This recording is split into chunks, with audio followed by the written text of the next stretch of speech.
auto alarm specialist.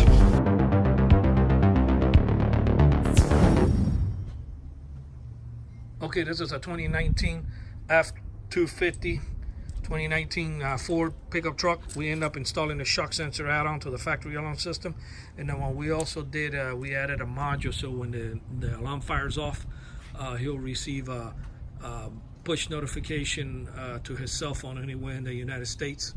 So if anybody tries to bust out the window or vandalize this truck, he'll have an alert in his phone anywhere in the world.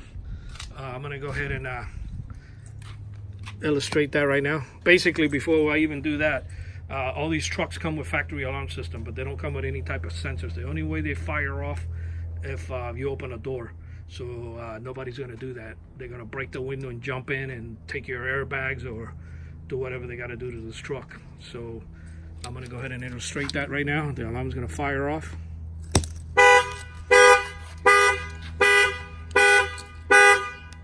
I'm gonna go shut it off right away.